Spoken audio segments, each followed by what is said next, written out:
Bien, bonsoir à toutes, bonsoir à tous. On ne va pas attendre que les ultimes retardataires nous rejoignent pour commencer cette soirée. L'invité d'aujourd'hui est Christophe Clergeau. Christophe Clergeau est premier vice-président du Conseil régional des Pays de la Loire, aspire à en devenir le président, mais ça, ce sont les électeurs qui le décideront en décembre. Et ce n'est évidemment pas en raison de ces projets que nous l'avons invité ce soir, mais parce qu'il vient de publier un livre, dont on rend compte d'ailleurs dans le dernier numéro de Place Publique, un livre de dialogue avec Erwan Lecoeur. Erwan Lecoeur est un sociologue euh, qui travaille sur plusieurs sujets. Il a notamment écrit des choses sur le Front National, quelqu'un qu'on peut qualifier de proche du mouvement écologiste. Et l'intérêt de ce livre, évidemment, c'est d'avoir ce dialogue, d'une part entre un élu et un chercheur, et d'autre part entre un socialiste et un écologiste, ou du moins un sympathisant écologiste.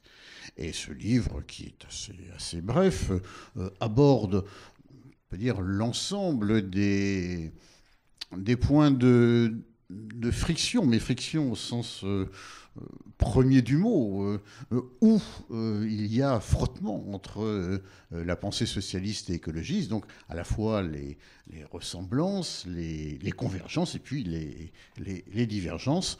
Et c'est évidemment l'intérêt de ce livre qui, bien sûr, évoque des sujets d'actualité. J'imagine qu'on sera amené ce soir à parler un petit peu de Notre-Dame-des-Landes, mais qui sait aussi prendre de la distance par rapport à ce genre de dossier pour appréhender les choses de manière plus fondamentale, d'où le titre « Écologie et politique, le progrès peut-il être durable ?»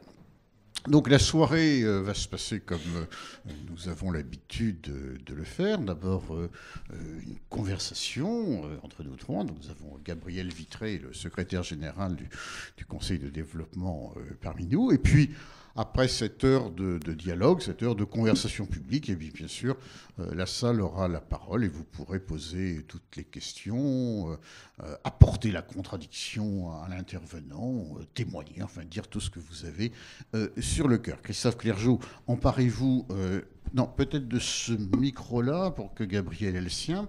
Et ma première question est toute simple, mais il n'est pas si habituel de voir des élus écrire des livres. Il n'est pas si habituel de voir des élus lire autre chose que des revues de presse. Alors, quelle mouche vous a piqué? Qu'est-ce qui vous conduit à prendre à bras-le-corps des questions un peu plus fondamentales que les simples questions conjoncturelles et d'actualité? Bonjour, d'abord, bonjour à toutes et à tous. Merci à Thierry et à Gabriel Vitré de m'avoir proposé cet échange qui permet de prolonger le travail que nous avons fait dans le livre. Alors d'abord, moi je ne lis pas de livres politiques, quasiment jamais. Je préfère, quand j'ai le temps, de lire des romans ou des livres sur l'histoire, quelques essais sociologiques, mais quasiment jamais de livres politiques, parce que souvent c'est moi, ma vision pour la France dans 20 ans, 30 ans, et ça tourne souvent en rond. Alors pourquoi est-ce qu'on a fait ce livre ensemble? Donc d'abord, c'est une idée qui revient au comité 21 et à Antoine Charlot. Donc le comité 21, c'est une structure nationale qui existe aussi en région et qui fédère toute une série de réseaux associatifs, professionnels, de collectivités locales mobilisés autour de la conduite des agendas 21, de cette réflexion sur le développement durable. Et leur idée, c'était qu'au début de cette année, fin 2014, début 2015, on est un an avant la conférence de Paris sur le changement climatique. Il y a aussi une autre conférence juste avant sur les objectifs de développement durable, et qui avait un intérêt à ce que des acteurs publics, politiques, s'impliquent, donnent leur position sur ces enjeux-là. Et on est tout de suite parti sur l'idée d'un dialogue. C'est eux qui m'ont proposé de faire ça avec Erwan Lecoeur, que je ne connaissais pas. Et on a vraiment fait un dialogue. Donc on a passé une demi-journée ensemble à l'Université de la communication du développement durable à Bordeaux au mois de septembre. On avait bien sûr structuré une grille commune. On a eu cet échange, ça a été enregistré, puis après il y a eu tout le travail éditorial. Donc j'espère que ceux qui l'ont lu ou qui le liront retrouveront la trace de cette voix qui s'exprime, sachant que lui est un intellectuel qui a beaucoup produit théoriquement sur ces sujets-là, Moi, non. J'ai travaillé avant, pendant l'été, pour me remettre à niveau, on va dire, sur ces questions, parce que moi-même, j'avais le souci d'essayer de clarifier ma propre pensée, mon propre positionnement sur le débat qu'on avait à la région, avec les écologistes, que j'avais, moi, dans mon histoire. En 92, j'ai participé au congrès de fondation de Génération Écologie, pas comme membre, hein, comme dirigeant des Jeunes Rocardiens à l'époque, mais ça m'intéressait de voir ce qui se passait là-dedans. Et je pense avoir porté, y compris dans les débats du PS, des positions plutôt en pointe sur ces questions-là, mais sans être jamais repassé par la case théorique. Alors ce soir, je ne parlerai pas au nom d'Erwan Lecoeur, hein, puisqu'on lui a proposé d'être là, mais il ne pouvait pas. Et j'espère qu'on pourra faire d'autres débats à Nantes ou dans la région avec lui d'ici à l'été. Moi, je dirais comment j'ai construit ma réflexion, avec pas mal d'éléments assez théoriques, mais c'était assez volontaire justement pour essayer de mettre à plat les points d'accord, de désaccord sur la manière d'aborder ces enjeux. Bon, il y a aussi des illustrations concrètes dans le livre et je suis sûr que le débat permettra de revenir sur des questions beaucoup plus opérationnelles. À 2 ou 3 ans près, Erwan Lecoeur et vous avez le même âge. Est-ce que cette proximité générationnelle a joué un rôle dans le dialogue ? Elle a joué un rôle pas dans l'origine du livre, mais dans le dialogue, oui, puisque vous pourrez constater les uns et les autres que le début du livre démarre très très fort sur le thème le logiciel socialiste est acheté à la poubelle, etc., etc. Et puis au fur et à mesure qu'on avance dans la discussion... Le PS est moribond depuis 2002, dit Erwan Lecoeur.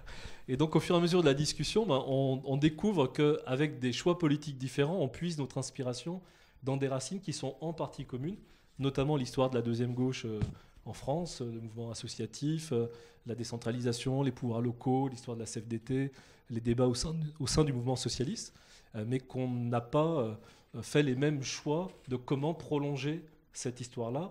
Moi, choisissant de le faire au cœur du Parti socialiste, avec tous les compromis auxquels ça peut amener, et lui choisissant de le faire en direction du mouvement écologiste. Et c'est vrai, il en est très proche, et aujourd'hui, il est le directeur de la communication du maire de Grenoble, Éric Piolle. Alors vous écrivez aussi dans les premières pages du livre, il n'y a pas de gauche possible sans accord avec les écologistes, mais pas non plus de chemin possible pour l'écologie en dehors de la gauche. Qu'est-ce que c'est ça? C'est un constat ou c'est un souhait? Les deux. Les deux. Je commençais par le deuxième terme de votre question. Je crois qu'il n'y a pas de perspective possible pour le mouvement écologiste en dehors de la gauche, parce que je crois qu'il n'y a pas d'écologie possible sans l'articuler profondément à la question des inégalités et à la question de la démocratie. Et que ces deux entrées par les inégalités, par la démocratie, amènent à avoir une rupture très forte entre une approche, de mon point de vue, dominante libérale, qui renvoie à la responsabilité individuelle, et une approche social-démocrate, pour faire vite, qui passe par l'action publique, puis qui passe par la protection des biens communs, qui passe par une approche collective et mutualisée de la gestion et du traitement des risques et des enjeux écologiques. Donc ça, c'est pour moi une conviction très forte que j'ai construite dans ce travail pour faire ce livre. Après, je pense que si on était les mêmes, on serait dans les mêmes partis. Et que la gauche repose depuis maintenant très longtemps sur trois pieds. Un pied communiste ou de la gauche radicale, suivant la manière dont on veut le voir. Mais sa grande tradition, c'est celle du Parti communiste français. Un pied socialiste et un pied écologiste. Et que, bien sûr, le Parti socialiste doit faire des efforts très importants de transformation de son logiciel politique, de pleine intégration de la radicalité des enjeux écologiques. Mais l'approche socialiste ou social-démocrate n'est pas la même que l'approche écologique. Je pense que ce livre l'illustre.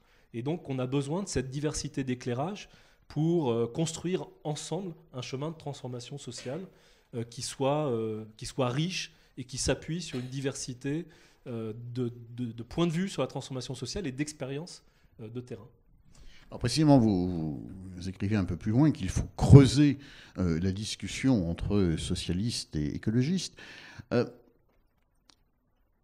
sûr, je vais vous demander de résumer en quelques phrases l'ensemble du livre, mais s'il fallait toucher du doigt la divergence majeure, quelle serait-elle pour vous? Qu'est-ce qui vous différencie le plus profondément? Alors, c'est une question qui n'est pas simple. Je vais vous le dire, moi. J'ai identifié 7 points de débat. Et je pense qu'il y en a 2 ou 3 qui sont majeurs, mais je les donne quand même parce que les 7 méritent d'être débattus, au moins pour vérifier qu'ils sont des points de désaccord ou pas.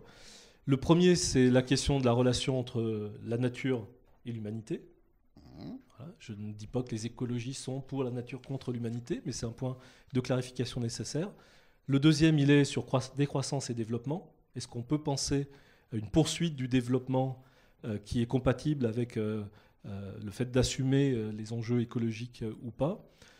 Troisième, c'est morale environnementale et morale sociale. Est-ce que l'on peut penser en même temps les deux ou pas? Quel est le message que l'on adresse à la population quand on parle des enjeux écologiques?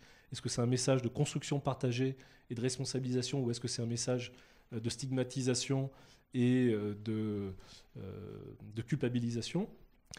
Le quatrième, il en est lié. Hein. Est-ce qu'on insiste sur cette culpabilité individuelle de l'homme qui aurait été prédateur de la nature, ou est-ce qu'on insiste sur un chemin collectif possible autour d'un nouveau modèle de développement qui peut fédérer et qui peut être une aventure enthousiasmante?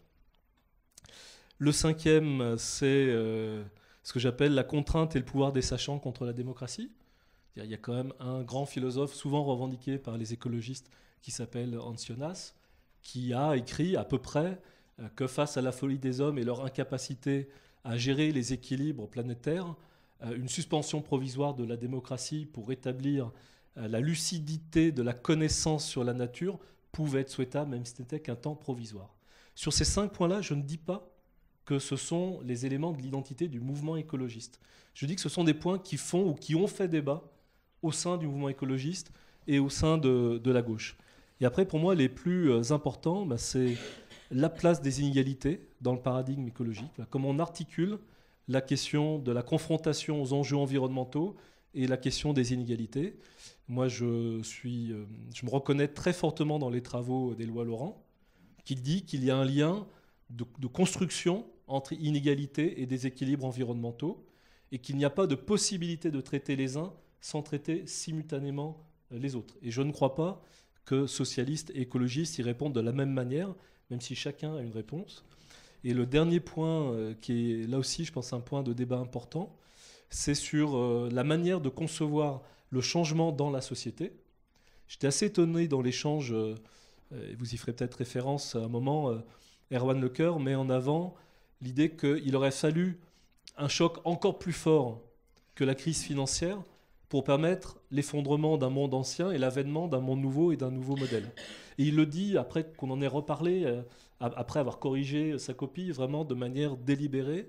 Et il insiste également sur le rôle des avant-gardes, des minorités éclairées, qui sont par leur exemplarité porteuses du monde de demain et du changement. Je ne nie pas le rôle des crises politiques ou le rôle d'avant-garde pour montrer des futurs possibles, mais je ne crois pas à ce modèle de changement. Je crois à un modèle profondément réformiste, et ça amène des conséquences très lourdes, parce que si on est dans un modèle réformiste, on cherche à construire des coalitions plus larges, et on souhaite à faire évoluer tout le monde sur des modèles qui ne sont pas forcément les mêmes pour tout le monde. Et derrière tout ça, on voit bien, il y a toujours un débat, que moi j'appelle le débat du « et » ou du « ou ». Est-ce que le débat sur l'écologie et la prise en compte des enjeux environnementaux ou des crises écologiques, des équilibres écologiques, c'est un modèle contre l'autre, ou est-ce que c'est un certain nombre de leviers qui peuvent s'additionner et s'articuler? On le voit bien sur l'agriculture. Est-ce qu'il faut opposer un modèle agricole à l'autre, ou est-ce qu'il y a plusieurs modèles de production qui peuvent cohabiter, mais qui tous doivent progresser dans le sens du développement durable et dans le sens d'une agriculture qui respecterait, qui réparait la planète? Alors, les 7 points que vous venez de citer, ça a l'avantage d'éclairer les enjeux, les divergences. En même temps, ça complexifie un peu le débat, me semble-t-il, parce que est-ce que sur l'ensemble de ces questions, sur un bon nombre d'entre elles, le clivage ne passe pas aussi au sein du camp écologiste, de même qu'il passe au sein du camp socialiste? Et on a le sentiment, d'ailleurs, à lire ce livre, qu'il n'est possible que parce que vous êtes un socialiste écolo-compatible et qu'Erwan Lecoeur est un écologiste socialo-compatible. Voilà. Est-ce que c'est vraiment bien entre les socialistes et les écologistes que se situe la ligne de fracture sur l'ensemble des points que vous venez de définir? Je ne sais pas si je suis un socialiste écolo-compatible, parce que si je donne qu'un exemple, comme je soutiens le projet Notre-Dame-des-Landes... Oui, mais enfin, on note bien en 4e de couverture du livre que vous représentez les régions françaises au Conseil national de la transition écologique. C'est pas tout à fait par hasard. Oui, tout à fait. Mais lui-même est plutôt dans l'aventure grenobloise, dans une aventure qui, alors par aussi, comment dire, les hasards ou les choix électoraux des uns des autres, mais c'est traduit par une confrontation très forte entre un pôle de radicalité construit autour des écologistes et puis le Parti socialiste à Grenoble. Donc non, moi ce que je pense, c'est que, et c'est l'intérêt, je trouve ce qui était vraiment agréable comme expérience en faisant ce livre, c'est que je pense que lui comme moi avons accepté de rentrer dans ces débats. Pas pour s'imputer l'un à l'autre des anathèmes sur ce que l'on était substantiellement, mais pour essayer d'éclairer ces débats-là sans effectivement se poser la question a priori si c'est un débat entre le Parti socialiste ou Europe Écologie Les Verts. C'est effectivement un débat entre deux esprits qui assument leur part de liberté autour de cette question-là. Mais le débat sur la décroissance, par exemple, moi, avant moi-même de faire l'effort de lire un certain nombre de choses, je n'en connaissais que l'écume de ce qu'on pouvait en percevoir de temps en temps dans les médias. Donc je pensais que c'était important que sur ces 7 points, on ait vraiment un échange. Et on n'a rien, moi, je n'ai rien apporté dans ce livre en termes d'apport intellectuel radicalement nouveau. Par contre, peut-être que ce livre peut aider les uns et les autres à se faire leur propre opinion et à redécouvrir une partie d'un corpus qui existe depuis longtemps sur la pensée écologiste et sa critique au sein du mouvement écologiste d'ailleurs ou via le Parti socialiste. Mais je voudrais quand même creuser sur la question que je viens de vous poser, parce que c'est pas indifférent, y compris en termes de politique, y compris en termes d'alliance au sein du Conseil régional des Pays de la Loire, par exemple. On voit bien qu'il y a toute une mouvance écologiste, et c'est particulièrement vrai dans l'Ouest, qui a une tradition ancienne et durable d'alliances dans les exécutifs municipaux, régionaux, parfois départementaux, c'est un peu plus compliqué encore, mais des politiques publiques définies en commun et cas à cas, ce sont des attelages qui durent. Et puis, en même temps, on sent qu'il y a des tentations plus radicales chez les écologistes de rupture totale avec la société actuelle, des tendances un peu apocalyptiques. Ce que vous avez dit de Hans Jonas tout à l'heure en est un exemple. Quelqu'un comme Pierre Rabhi, par exemple, qui est devenu un maître à penser auprès d'un tas de gens, pas seulement d'ailleurs des écologistes dûment encartés, exprime une sorte de radicalité, évidemment, qui nous éloigne des politiques publiques partagées par les socialistes et les écologistes. Et est-ce que c'est quand même pas une des raisons qui explique que l'affaire de Notre-Dame-des-Landes ait pris de telles proportions? D'abord, il y a 2 types de radicalité. Il y a une radicalité de l'intellectuel qui cherche à construire sa voix et qui pose des positions très fortes. Et quand Pierre Rabhi met en avant moins de biens, plus de liens, il réinterroge notre approche du rapport à notre existence, à ce qui fait sens, à ce qui fait valeur dans la société, dans notre vie quotidienne. Mais son message personnel est celui d'une exemplarité. Les colibris, c'est à chacun de prendre sa part de l'effort à réaliser. Ce n'est pas un message qui est normatif, c'est un message qui renvoie chacun à sa liberté individuelle. Donc c'est à la fois une radicalité intellectuelle, mais à la fois une démarche qui m'apparaît extrêmement ouverte. Il y a d'autres démarches effectivement beaucoup plus radicales. Alors peut-être d'abord que dans l'Ouest, je dirais 3 choses. La première, c'est que le socialisme de l'Ouest a été profondément influencé à la fois par les luttes ouvrières, à la fois par la gauche paysanne et à la fois par l'histoire de la deuxième gauche. Ça fait une forme de syncrétisme qui l'a toujours amené à se réinterroger en n'étant pas enfermé dans des questions purement institutionnelles ou purement macroéconomiques, ce qui est globalement la maladie de mon parti, mais en essayant de traiter de ce que vivaient les gens dans les territoires. Et donc je crois qu'il y a eu, chez beaucoup d'élus ou de militants, un effort de ressourcement au plus près des expériences de terrain et d'invention de nouveaux modes de vie sur les territoires. C'est le cas à Nantes, c'est le cas ailleurs, qui a permis des convergences et qui a permis, au-delà d'une stratégie politique, de réellement faire des choses ensemble. Et dans une discussion récente avec des journalistes parisiens, ils m'ont donné une idée que je n'avais pas eue tout seul, c'est que peut-être que nous, on est les derniers sociodémocrates en France, mais que la social-démocratie des socialistes de l'Ouest serait une social-démocratie territoriale. C'est-à-dire qu'elle reposerait du coup sur 3 pieds, le pied, on va dire, de la dialectique, les 2 pieds de la dialectique classique, patronale et des salariés ou dans le corps social, mais aussi un ancrage territorial fort qui réintègre du coup toute une série de questions qui sont des questions de la vie quotidienne, de l'environnement, de la qualité de vie, de la technique, des technologies, qui ne sont pas dans la porte d'entrée classique du mouvement socialiste.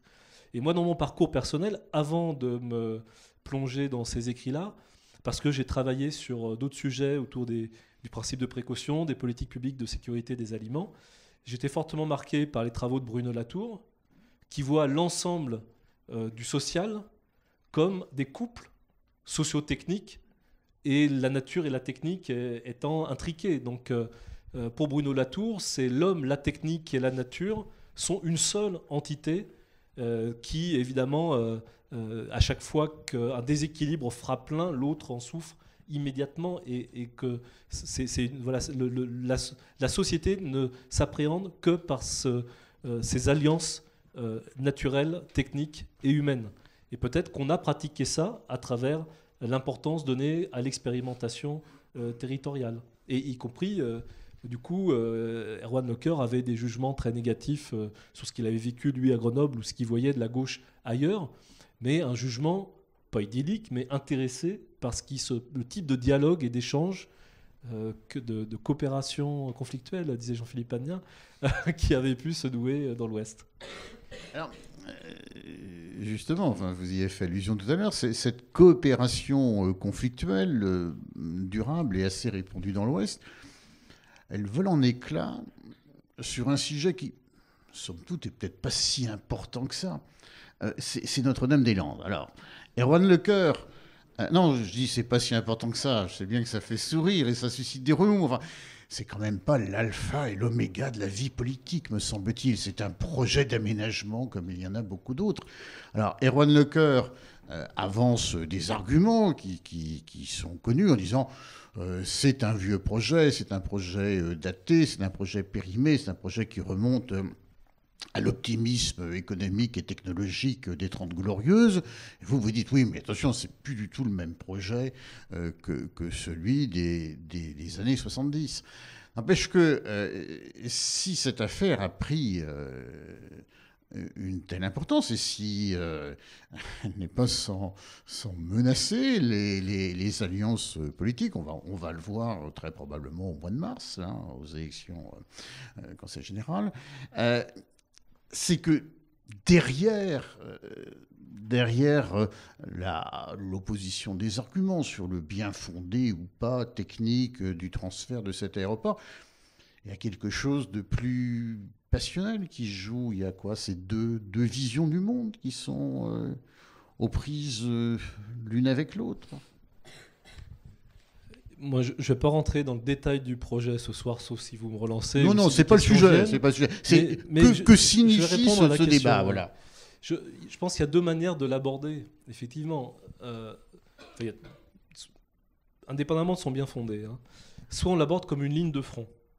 Et c'est la position d'un certain nombre de responsables écologistes qui considèrent que ce dossier est emblématique par rapport à la lutte contre le changement climatique, par rapport au type d'investissements qui sont utiles pour la société, par rapport à l'usage des terres et du foncier, de la consommation de foncier. Et du coup, on va dire dans une dialectique que Gramsci n'aurait pas reniée, c'est la ligne de front sur laquelle on peut remporter la bataille des idées et des valeurs et renverser le rapport de force. Et y compris l'engagement de la Confédération paysanne, par exemple, sur ce sujet, relève un peu de cette idée que s'il gagne sur l'aéroport Notre-Dame-des-Landes par rapport à la question du foncier, ça permettra de remettre au sommet de l'agenda la nécessité de protéger les terres par rapport aux enjeux de l'agriculture d'aujourd'hui et de demain.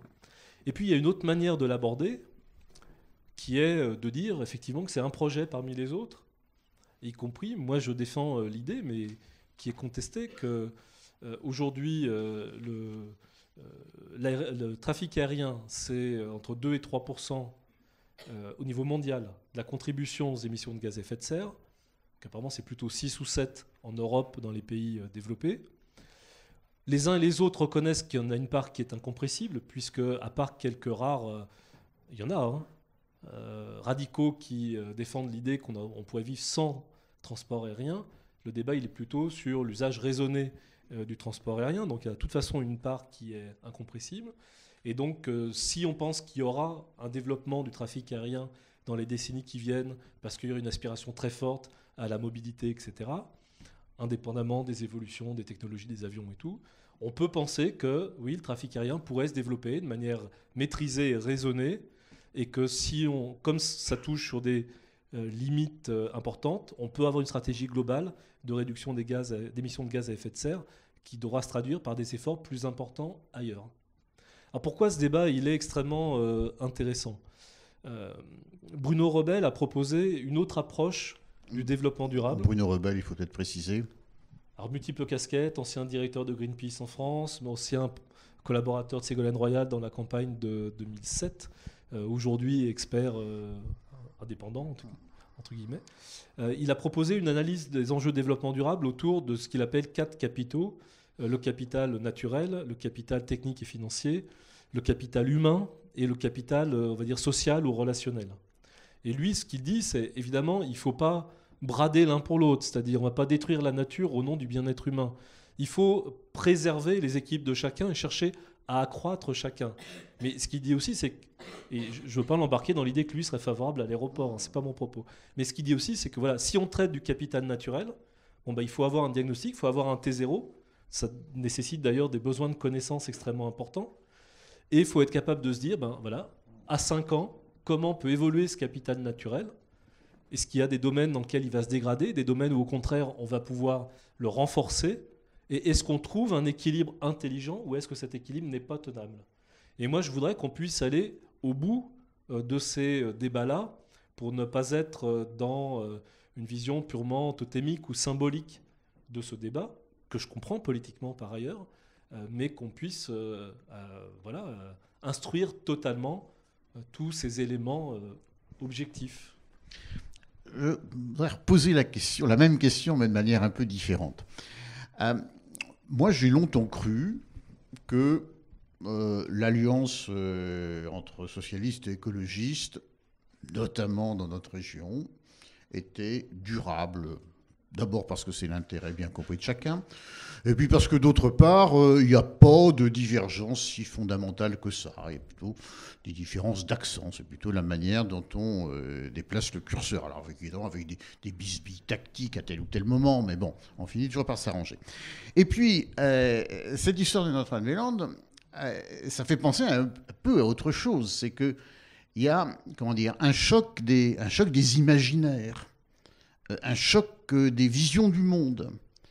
Et là, du coup, ça, alors, y compris pour des raisons médiatiques, après, tout s'enclenche un peu mécaniquement, mais ça fait penser qu'au fond, qu'au bout du bout, vraiment, vous avez des visions quand même beaucoup plus radicalement différentes qu'on ne pourrait le supposer.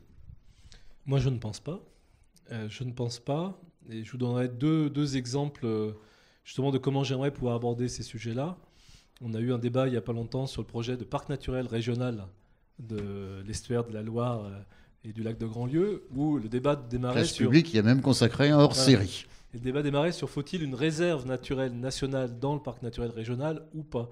On aurait pu en parler pendant 10 heures et on n'aurait pas avancé d'un pouce. Ce qu'on a proposé, c'est d'abord de travailler sur le projet de territoire du parc et de déterminer si, par rapport aux usages de tel ou tel type de territoire, aux fonctions de biodiversité de tel ou tel type d'espace, il fallait ou pas une réserve, de quelle taille, de quelle nature. Autre exemple, stratégie régionale de transition énergétique. On aurait pu démarrer le débat par le débat sur le nucléaire. Évidemment, les oppositions auraient été irréductibles. Et à aucun moment, on aurait pu construire en région une stratégie régionale de transition énergétique. On est parti sur une autre approche. Comment est-ce qu'on peut atteindre le facteur 4 en 2050 ? Donc la division par 4 des émissions de gaz à effet de serre. Et les acteurs régionaux, associatifs, énergéticiens, gestionnaires de réseaux, collectivités locales, ont su construire ensemble une stratégie régionale qui rend crédible le fait d'atteindre le facteur 4 en 2050, sans nucléaire, mais pas en l'ayant écarté a priori, mais en ayant trouvé un certain nombre de solutions qui permettaient de s'en passer en Pays de la Loire. Donc ce que je dis sur Notre-Dame-des-Landes, c'est parlons de tout le reste avant. Et si on doit être en désaccord sur Notre-Dame-des-Landes, soyons en désaccord sur Notre-Dame-des-Landes.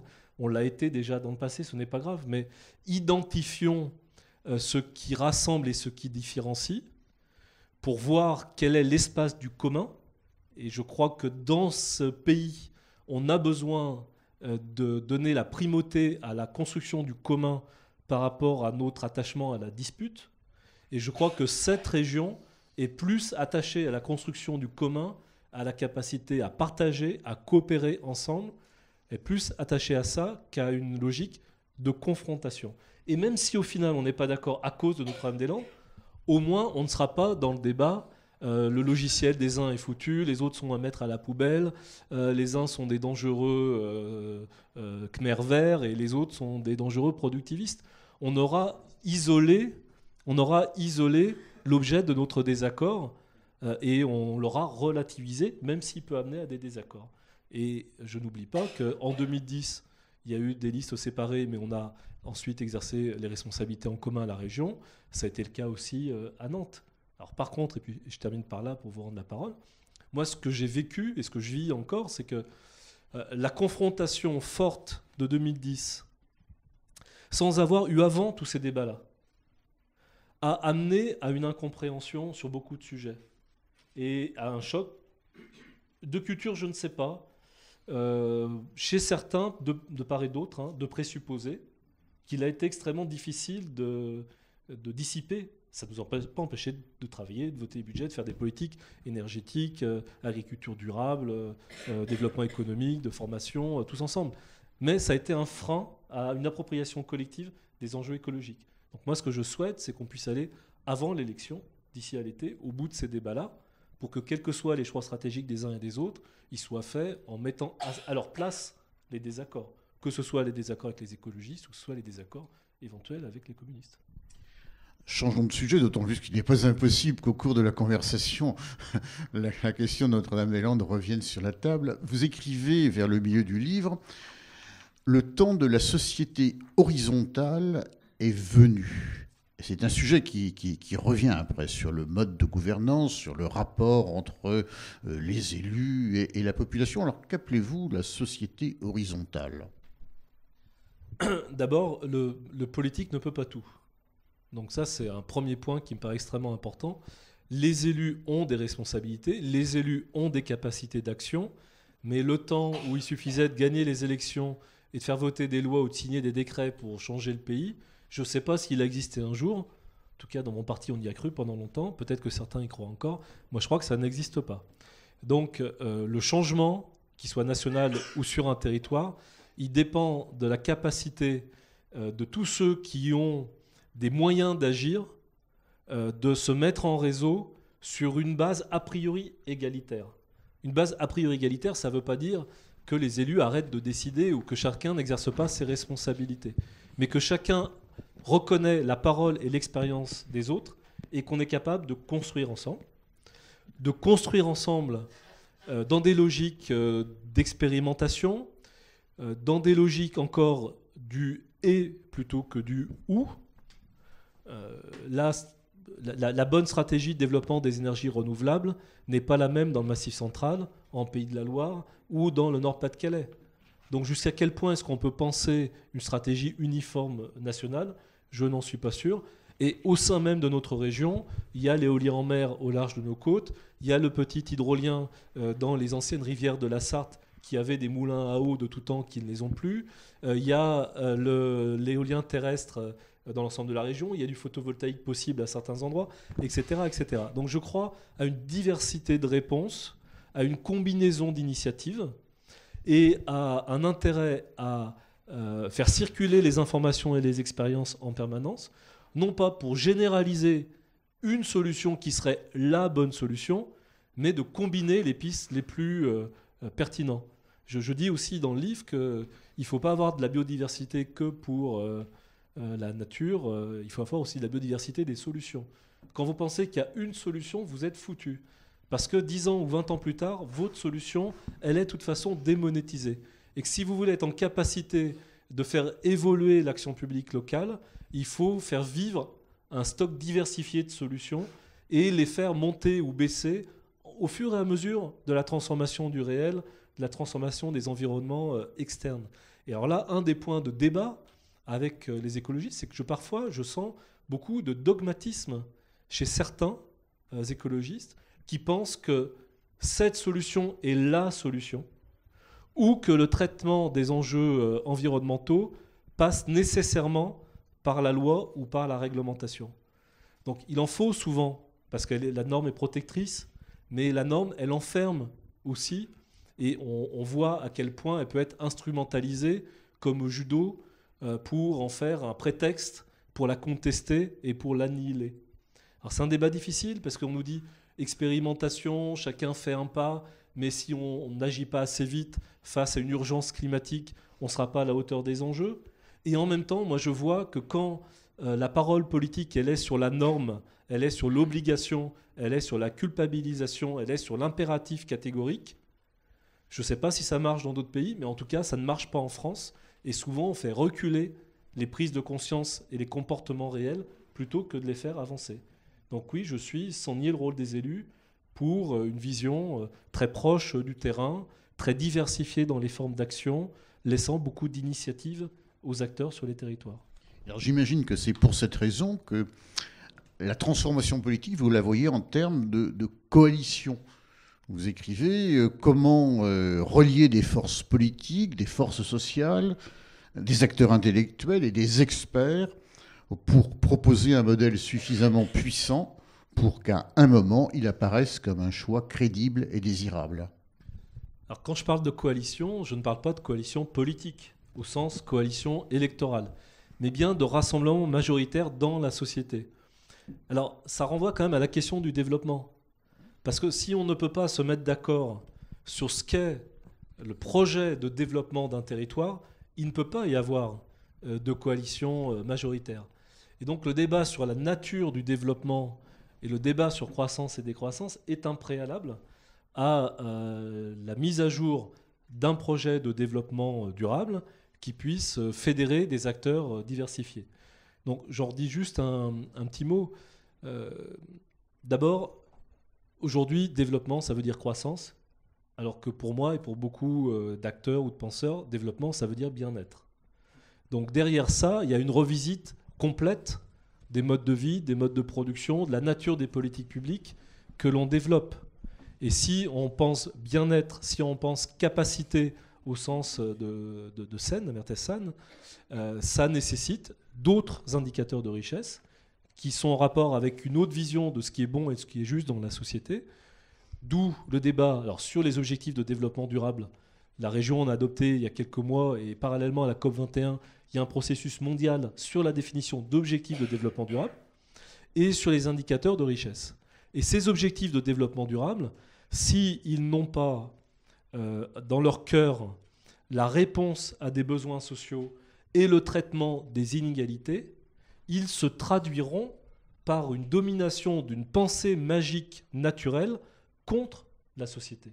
Donc moi, juste rappeler le texte du rapport Brundtland, qu'on cite souvent de manière incomplète, puisqu'on cite le développement soutenable.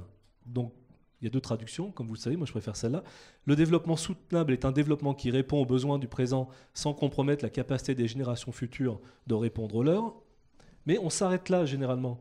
Alors que le rapport Brundtland, derrière, dit deux concepts sont inhérents à cette notion. Le concept de besoin et plus particulièrement les besoins essentiels des plus démunis, à qui il convient de donner la plus grande priorité, et l'idée des limitations que l'état de nos techniques et notre organisation sociale impose sur la capacité de l'environnement à répondre aux besoins actuels et futurs. Le principe objectif du développement durable consiste à satisfaire les besoins et aspirations de l'être humain. Et le passage se termine. Au sens le plus large, le développement soutenable vise à favoriser un état d'harmonie entre les êtres humains et entre l'homme et la nature. Donc on voit qu'il y avait une aspiration, on va dire, profondément humaniste, qui remettait la question environnementale et naturelle au cœur d'un projet de société humaniste, mais qui ne substituait pas au projet humaniste un projet, alors je ne sais pas comment l'appeler, écologiste ou environnementaliste. Et là, je fais attention à mes mots parce que je ne veux pas dire qu'il y aurait cette opposition-là. Donc je ne sais plus trop quel terme aborder. Mais voilà, donc c'est quoi le projet en termes développement égale bien-être? C'est quoi le bien-être? C'est quoi les indicateurs? Et le dernier point, c'est est-ce qu'on peut penser un monde qui continue à être en expansion tout en répondant à la crise écologique et à l'impératif de la lutte contre le changement climatique? Donc la pensée de la décroissance, c'est de dire non. C'est de dire, on est quasiment dans la physique classique, rien ne se gagne, rien ne se perd, tout se transforme. Et donc on pense un monde fini, mais beaucoup d'autres auteurs ont dit non, ce monde n'est pas fini. On peut réparer la planète, notamment tous les enjeux liés à l'agriculture, liés à la biomasse, peuvent amener à mieux stocker le carbone tout en développant des richesses supplémentaires. On peut mieux utiliser des actifs qui existent déjà sans avoir rendant plus de services, sans avoir plus d'émissions de gaz à effet de serre. Et c'est l'enjeu, par exemple, du covoiturage. Et on peut mobiliser les énergies renouvelables d'une part et la créativité humaine d'autre part comme des ressources illimitées qui permettent de penser un monde en expansion qui développe de nouvelles richesses pour répondre aux besoins sociaux sans être destructeur des équilibres planétaires. Et je suis désolé de repartir un peu loin, mais cette question de sur quoi on se retrouve, quel projet on partage et à quelle vision du développement et du progrès renvoie ce projet, ça me semble être un ensemble. Et ce débat, sans poser le préalable que les uns seraient sur telle position et les autres sur telle autre, il mérite d'être mené jusqu'au bout. Avant que Gabriel Vitré ne s'empare du micro et que la salle ne prenne la parole, je voudrais vous poser une dernière question, mais qui n'est pas sans lien avec ce que vous venez de dire. Moi, le titre du livre m'a paru un peu bizarre, et pour tout dire, pas très bien choisi d'ailleurs. Le progrès peut-il être durable ? Moi, j'ai l'impression que ce n'est pas vraiment la question. La question, aujourd'hui, elle est plus fondamentale, elle est plus radicale. C'est peut-on encore croire au progrès ? On a vécu, notamment dans la foulée du XIXe siècle, sur une idée du progrès à peu près uniforme et nécessaire. Et un progrès où se mêlaient, où se renforçaient mutuellement le progrès technique, les connaissances scientifiques, le progrès moral, les conquêtes sociales, la démocratie politique. Bref, on allait vers un avenir radieux et qui serait d'autant plus radieux qu'on se rapprocherait de cet horizon. Or, les choses n'ont pas l'air de se passer tout à fait comme ça. Et je voudrais citer quelqu'un qui n'était évidemment pas un grand progressiste, c'était Claude Lévi-Strauss, qui disait que, après tout, si on pouvait encore parler de progrès, c'était dans le meilleur des cas comme le déplacement un peu erratique du cavalier sur un échiquier, qui va un coup de côté, et puis voilà. Alors, est-ce que vous croyez encore au progrès et de quel progrès s'agit-il ? Moi, j'aurais du mal à être de gauche si je ne croyais pas à une forme de progrès. Et ce que vous rappelez de la pensée de Lévi-Strauss rejoint d'une certaine manière certains des présupposés de la pensée décroissante. Il y aurait un moment où le désordre serait tel dans le monde dans lequel on vit que le gaspillage des ressources ou le caractère chaotique des relations sociales ne pourrait plus réellement progresser. Moi, je ne le crois pas, et c'est pour ça finalement que, même si le titre est maladroit, il est peut-être quand même intéressant. C'est mon avis. Non, bon, c'est beaucoup interrogé sur le titre, c'est toujours dur à faire, et Et ça permettait justement de poser cette question. Alors, du coup, pour moi, ça renvoie à deux enjeux. Donc, de quoi parle-t-on quand on parle de progrès? Si on parle d'abord de bien-être, c'est quoi une bonne vie? Pierre Radin a parlé, lui, de la société de la relation. C'est-à-dire que finalement, peut-être que le développement durable, ça pouvait se limiter à l'idée que, en gérant au mieux l'ensemble des ressources de leur caractère limité, en les optimisant, les femmes et les hommes en société pouvaient mettre l'accent sur la réalisation de leur bien-être dans ce qu'ils partageaient comme aventure humaine avec les autres. Et à ce moment-là, on retrouve des questions de lien social, de coopération, d'échange de savoir. On retrouve l'importance de la sphère non marchande, de l'économie sociale et solidaire, de la question des monnaies locales, pour faire vivre tout un mode de relation et d'échange centré sur la réalisation personnelle et collective des individus, leur émancipation, leur épanouissement, avec plus de distance, non pas évidemment une indépendance vis-à-vis du monde des objets et du monde de la relation marchande. Je pense qu'il faut qu'on creuse ça, parce que pour moi, c'est effectivement ça, le chemin possible d'un progrès. Il passe par un enjeu éducatif au sens large très important, la société des capacités dont parle aussi Sen, ça veut dire mettre chacun en capacité d'exercer sa fonction de citoyenneté, d'avoir un regard critique sur le monde dans lequel il vit, de maîtriser son environnement, d'être acteur de son destin. C'est finalement les racines mêmes d'une pensée socialiste, alors peut-être pré-marxiste, je ne sais pas, qui voyait dans la réalisation de l'individu et l'harmonie coopérative un chemin de progrès qui pouvait durer dans le temps. Donc ça, c'est le premier élément de réponse. Alors, le deuxième, c'est quand même de ne pas évacuer la question du progrès technique, parce que évidemment, si on ne parle que du progrès technique, on est un peu coincé. Donc, alors, moi, comme je le disais, j'ai beaucoup travaillé sur les questions de sécurité des aliments, donc les questions d'OGM, par exemple. Je suis un opposant à la mise en culture des OGM dont nous disposons actuellement. Chaque terme dans ma phrase est important. Pourquoi ? Parce que je pense que les usages sociaux de ces OGM sont négatifs, qui détruisent de la valeur, du paysage, de la biodiversité et de la richesse, sans en créer. Donc pour moi, ce qui est essentiel, c'est... alors Éloi Laurent appelle ça une éthique de la prévoyance sociale écologique. Donc c'est qu'on soit capable d'articuler le principe de précaution et le principe de prévention. Donc oui, connaître les risques, savoir les instruire, savoir en délibérer.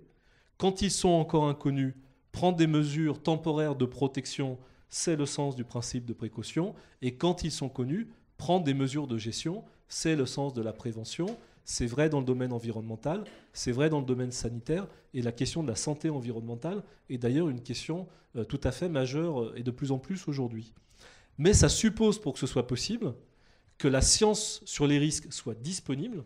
Or, la science sur les innovations est aujourd'hui disponible, mais souvent la science sur les risques ne l'est pas. Quand les OGM se développaient, moi quand j'ai démarré mon travail là-dessus il y a presque 20 ans, il n'y avait plus de recherche en toxicologie en France. Il n'y avait plus que le professeur Narbonne à Bordeaux, et la toxicologie était vraiment aux marges de ce qui était légitime du point de vue académique. Ça a un peu changé, mais pas suffisamment.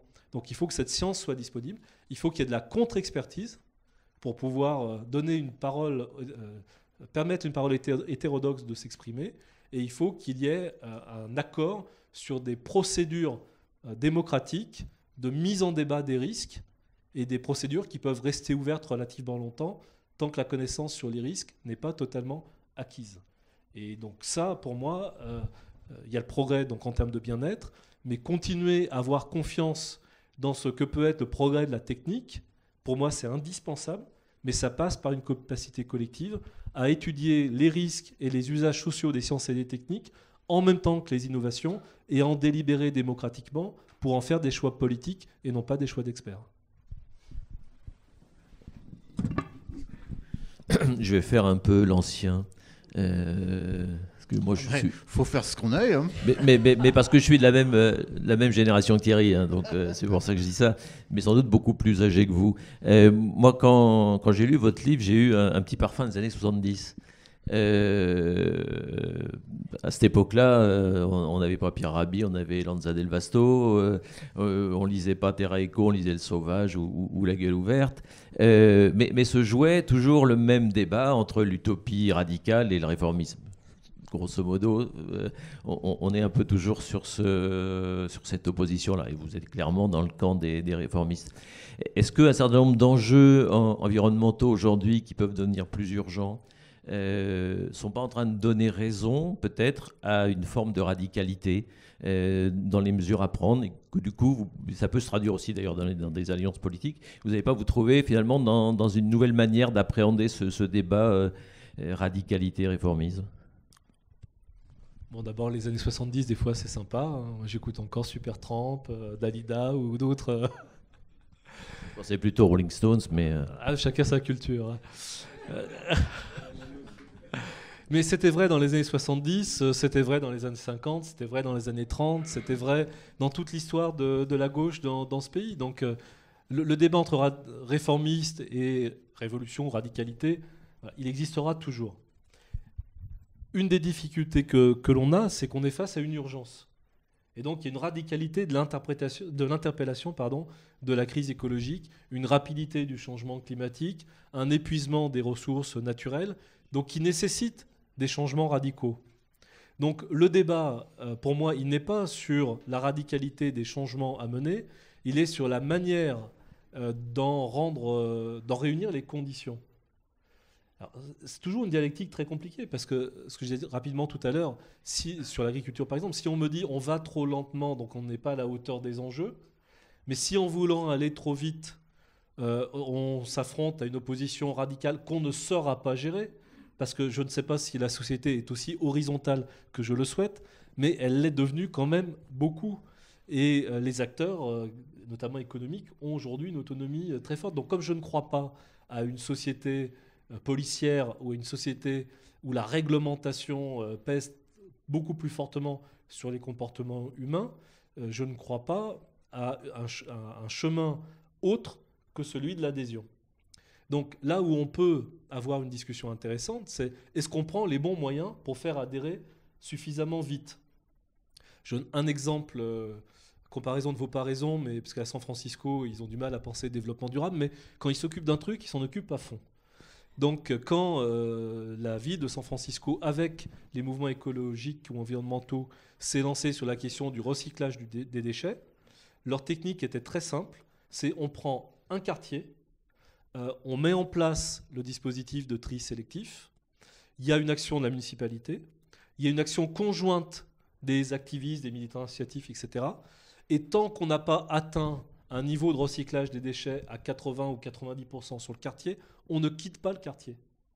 Et on part de l'idée que si ce quartier il est converti, d'abord, il ne reviendra pas en arrière, donc on peut passer au suivant en ayant un acquis stable, et que s'il y a un morceau de territoire qui a montré que c'était possible, mais qui est un morceau représentatif, c'est justement le contraire de l'avant-garde au sens on est 10 dans ce quartier-là, 10 dans l'autre, 10 dans une autre commune. Non, c'est un morceau de territoire ensemble qui a basculé de logique.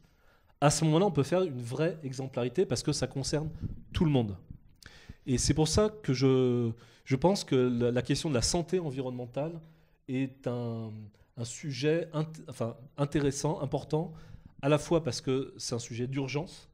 On voit le développement de l'asthme chez les enfants, les maladies professionnelles des agriculteurs, il y en a beaucoup d'autres. C'est un sujet universel qui concerne absolument tout le monde et qui renvoie à ce qu'on a de plus cher, c'est-à-dire sa capacité à vivre en bonne santé.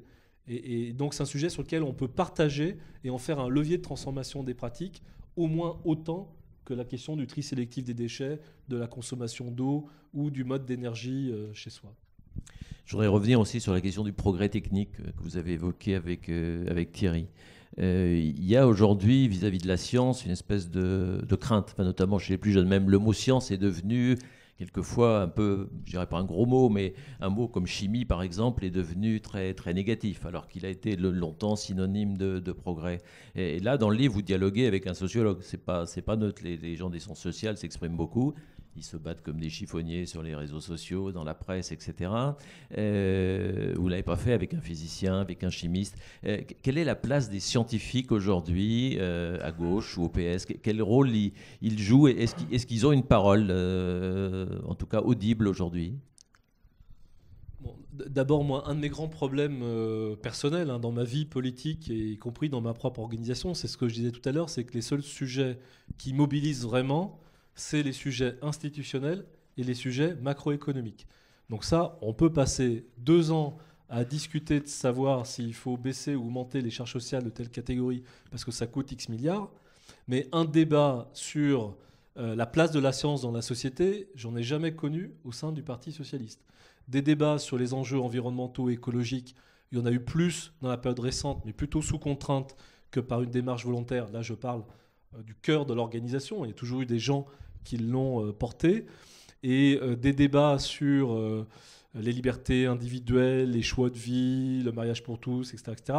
C'est des débats qui sont venus de l'extérieur et qui n'ont pas été au départ portés à l'intérieur. Et j'en parle en connaissance de cause pour avoir porté avec d'autres, avoir réussi à convaincre Lionel Jospin en 1996 que c'était intéressant de se poser la question des couples hors mariage dans la société, qui n'était pas le même débat que les couples homosexuels. Bon, je ferme cette parenthèse. Mais c'est quand même une vraie difficulté, parce qu'il n'y a aucun qui s'intéresse au débat sur la place de la science dans la société de débat public. Et on voit bien la grande indignité du débat sur le principe de précaution. Le débat sur le principe de précaution devrait permettre d'aller au bout du débat sur le statut de la science et la place de la science. Oui, on a besoin de sciences libres. À côté, il y a de la science finalisée pour répondre à des questions que pose l'économie ou la société, mais on a besoin de sciences libres. Mais cette science libre ne se transforme pas en expertise qui détermine ce que doit être la conduite des sociétés humaines. C'est à la société de s'emparer de ces enjeux-là et de construire des processus de délibération démocratique qui permettent de faire des choix collectifs. Mais avec, par exemple, des étudiants en sciences qui sont de moins en moins nombreux, enfin, c'est devenu une discipline qui est relativement délaissée. Il faut relativiser parce que les étudiants en sciences ont été moins nombreux. La fac de sciences retrouve des étudiants depuis 3-4 ans. Les étudiants en école d'ingénieurs, qui sont aussi des scientifiques, n'ont jamais été aussi nombreux. Et aujourd'hui, notamment à travers ces questions de développement durable, il y a une curiosité, un appétit beaucoup plus fort des jeunes pour la science. Il y a 2 leviers en fin de compte qui ramènent beaucoup de jeunes vers la science, c'est les enjeux d'énergie et de développement durable et les enjeux du numérique et de la fabrication. Le nombre de jeunes bricoleurs qu'il y a dans les Fab Mec, dans les Fab Labs à Nantes ou ailleurs, c'est absolument extraordinaire. Et vous avez peut-être vu ce jeune Nantais qui avait inventé le réveil olfactif et qui a été dans des concours aux États-Unis. Mais comme ça, moi j'en croise des dizaines à chaque fois que je vais dans un tiers-lieu ou dans un lieu numérique. Donc je crois au contraire... parce que les gens veulent aussi réinventer le monde dans lequel ils vivent, qu'il y a une nouvelle curiosité pour les sujets scientifiques et techniques. Par contre, qu'il faut accompagner, et il y a des enjeux du coup sur le débat science-société. On a beaucoup pensé la culture scientifique et technique comme une démarche de vulgarisation et de science descendante. Investir dans le débat science-société, il faut le faire plus, et y compris moi-même, c'était aussi ma responsabilité, collectivement à la région. On ne l'a pas assez fait depuis 10 ans. C'est un élément où les territoires doivent beaucoup mieux s'armer et beaucoup plus investir. Et dernier point, parce que j'ai lu votre livre, mais j'ai lu votre blog aussi. Sur ces questions d'environnement, vous dites finalement, ceux qui vont agir efficacement, c'est les collectivités locales, c'est pas l'État. Et que l'État est relativement indigent sur ces questions. Je ne sais pas si je suis aussi radical que ça. J'ai dit, je crois, dans une note de blog que l'État ne pouvait pas réussir la loi de transition énergétique sans les collectivités locales. Donc on a besoin d'un cadre fixé par l'État. Il y a des politiques qui ne peuvent être menées qu'à l'échelle nationale, mais il faut qu'on rentre vraiment dans une république décentralisée et que l'État fasse le choix d'être partenaire à égalité avec les territoires, les collectivités locales et les acteurs locaux. Ce n'est pas le cas aujourd'hui.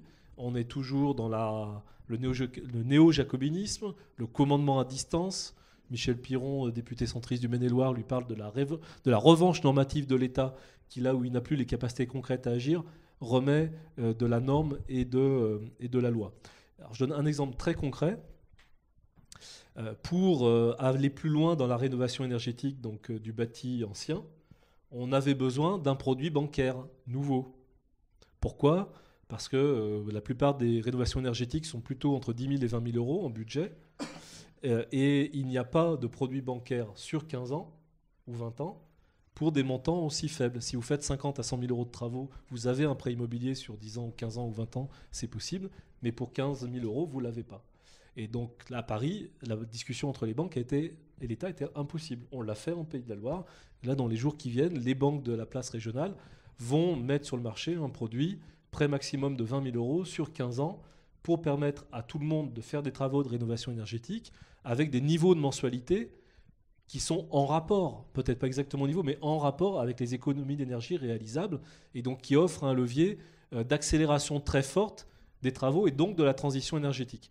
Et donc là, vous voyez, on est sur une mesure très concrète qui paraît limitée dans son design, qui n'est pas normative, mais qui peut avoir un effet de transformation très très fort. Très bien, je propose qu'on donne la parole à la salle.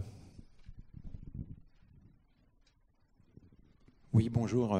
Donc, ça fait, je viens du domaine de l'évaluation environnementale depuis 20 ans. J'ai travaillé avec des gens que vous devez connaître, Dominique Dron à l'ADEME, il y a 20 ans.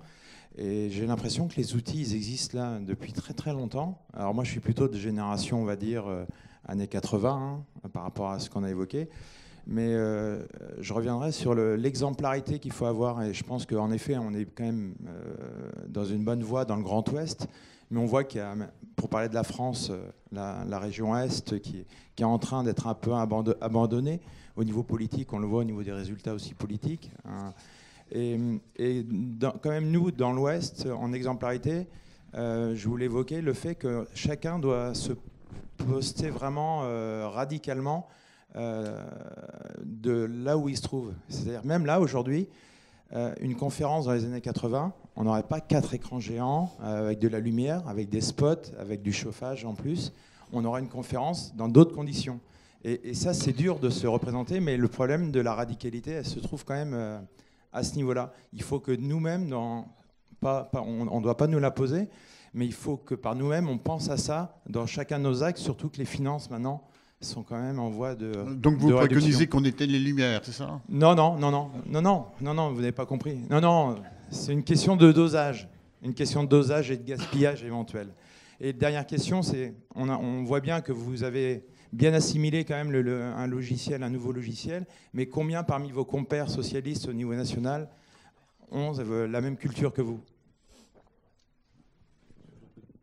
Oui, une réponse rapide. Réponse rapide alors. Que les outils de l'analyse environnementale existent, ça j'en suis persuadé, mais effectivement s'il n'y a personne pour s'en saisir, ils ne sont pas utilisés. Donc est-ce que nous on a investi pour avoir par exemple un T0 des 4 capitaux que j'évoquais, proposé par Bruno Rebel? Oui et non. Il y a eu un travail sur la biodiversité, sur un plan régional biodiversité par exemple, où il y a beaucoup d'éléments, mais on n'a pas fait un inventaire complet, par exemple, du capital naturel de la région des Pays de la Loire. Donc si on voulait aller plus loin, il faut le faire. C'est pas si simple que ça, parce que ça consomme, c'est coûteux. Cette production d'informations qui n'existe pas coûte cher, et donc face aux arbitrages auxquels on est confronté, il peut y avoir des débats politiques. Sur l'exemplarité, pour moi, ça renvoie à des discussions du coup, sur l'adhésion par rapport au mode de vie. L'exemple le plus célèbre, c'est celui de la taille des télévisions, où le centimètre carré de télé baisse en consommation d'énergie, mais où la taille des télés augmente proportionnellement, et où donc la télé qu'on a chez soi consomme à peu près autant d'énergie qu'elle en consommait il y a 10 ans ou il y a 15 ans, quels que soient les progrès techniques. Alors donc ça, soit il y a des outils normatifs ou de taxation, et je crois qu'il y a une fiscalité écologique qui est indispensable, mais là aussi il faut qu'elle soit délibérée et acceptée, qu'elle renvoie à des choix collectifs, soit on est dans le domaine de la responsabilité individuelle. Alors après, la mauvaise nouvelle par rapport aux dernières questions, c'est que je pense être plutôt minoritaire on va dire, à ce stade d'implication on va dire, dans le Parti socialiste. La bonne nouvelle, c'est que je suis candidat à la présidence de la région. Et que c'est la 5e région de France, une région qui pèse, et que je pense par ailleurs qu'il y a quand même une dimension aussi générationnelle, et que quelles que soient les sensibilités politiques, il y a plus ou moins, mais il y a quand même une avancée très forte dans ce domaine, que beaucoup d'élus, je pense que c'est le cas de Johanna Roland ici, c'est le cas aussi d'autres, sont aussi à l'écoute, tout simplement à l'écoute de ce qui se passe dans la société, et que même s'ils n'ont pas fait tout le chemin de le mettre au cœur de leur pensée, Ils ont le souci d'amplifier et de porter des initiatives de terrain. Une autre intervention ?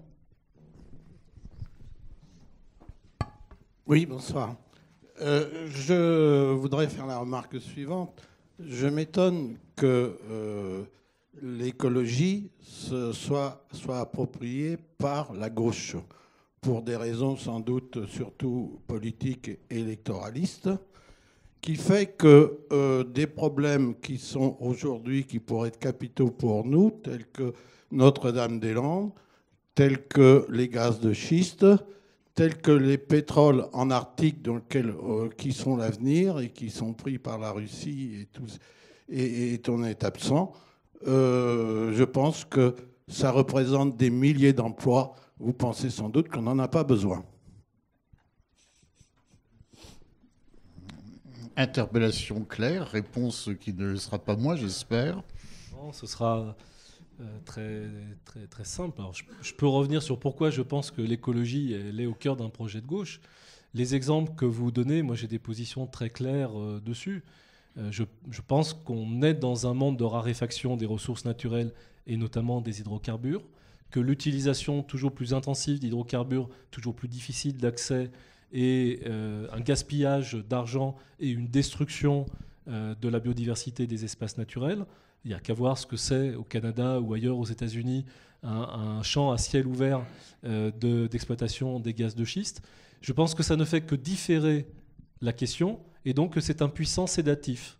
Et que si on va dans cette direction-là, on n'ira pas dans le sens du développement des énergies renouvelables, alors que les énergies renouvelables, elles, donnent une perspective de développement sans limite des ressources énergétiques, ce qui ne veut pas dire qu'il faut les gaspiller, mais ce qui nous redonne de vraies perspectives de penser le progrès, ce qui n'est pas le cas des hydrocarbures. Et dans la période actuelle où le prix du carburant et des hydrocarbures en général a beaucoup baissé, ce qui d'ailleurs amène à stopper les explorations dont vous parlez parce qu'elles ne sont plus rentables, on ne doit pas baisser la garde, c'est au contraire parce que la baisse des prix des hydrocarbures dégage des marges de manœuvre dans le commerce extérieur, dans le budget des États, dans le budget des institutions, dans le budget des particuliers, qu'il faut renforcer l'investissement sur les énergies renouvelables pour les massifier, pour en faire baisser le prix de revient.